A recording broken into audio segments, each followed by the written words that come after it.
একদিন একজন গরিব লোক রাস্তায় 10টি টাকা পেল। সে ভাবতে লাগলো, এই 10 টাকায় কি কেনা যাবে। সারাদিন এই 10টি টাকার চিন্তায় সে সময় নষ্ট করে ফেলল।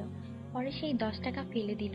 সে বলল, হে আল্লাহ, এই 10 টাকার জন্য আমি আজ সকাল থেকে আপনাকে একবারও স্মরণ করিনি।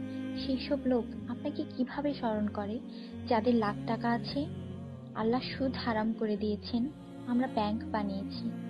আল্লাহ জীবনকে সীমিত করেছেন, আমরা ঘড়ি বানিয়েছি।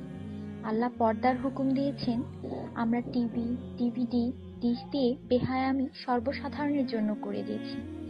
আল্লাহ বলেন, কোরআনে তোমাদের সফলতা, আমরা অক্সফোর্ডের বইকে সফলতা বানিয়ে নিয়েছি।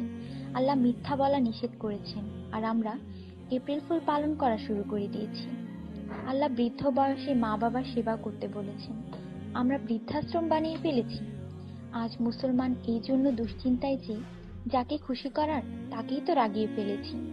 দয়া করে সবাইকে ফরওয়ার্ড করুন, কারণ নেকির দাওয়াত দেওয়ায় নেকিকারীর সমান সওয়াব পাওয়া যায়। একটু ভাবুন, আজান যখন হয় তখন টিভির ভলিউম কমানো হয়, কিন্তু নজর টিভিতেই থাকে। আর মনে মনে বলি, আজান যাতে তাড়াতাড়ি শেষ হয়। এতেই কি আজানের মর্ম? আপনি নিজে আপনার মনকে প্রশ্ন করুন। আজানের জবাব দেওয়ার চেষ্টা করুন, যাতে মৃত্যুর পর কালিমা তাইয়্যিবা আমাদের নসিব হয়। অনুরোধ, এই মেসেজটি সবার কাছে পৌঁছে দিন। বন্ধুরা, আমাদের দাওয়াতে যদি কেউ না আসে, আমরা রাগান্বিত হই। আল্লাহর পক্ষ থেকে আমাদের জন্য প্রতিদিন 5 বার দাওয়াত আসে, আর আমরা নামাজ পড়ি না। তাতে কি আল্লাহ আমাদের উপর রাগান্বিত হন না? এটি শুধু মেসেজ না, বাস্তবতা। দয়া করে নামাজ আদায় করুন এবং অন্যকেও উৎসাহিত করুন। যিনি এই মেসেজ পড়েন তাদের উপর আল্লাহ আরো রহমত দিন, এবং যিনি এই মেসেজ ফরওয়ার্ড করেন তার ভালো ইচ্ছা আল্লাহ পূরণ করুন এবং হিদায়াত করুন। নামাজের চিন্তা করুন, ব্যালেন্সের না। আজান শুনে উঠুন রিংটোনের মতো। কোরআন মনোযোগ দিয়ে পড়ুন, SMS পড়বার মতো। জীবন সবসময় থাকবে না নেটওয়ার্কের মতো।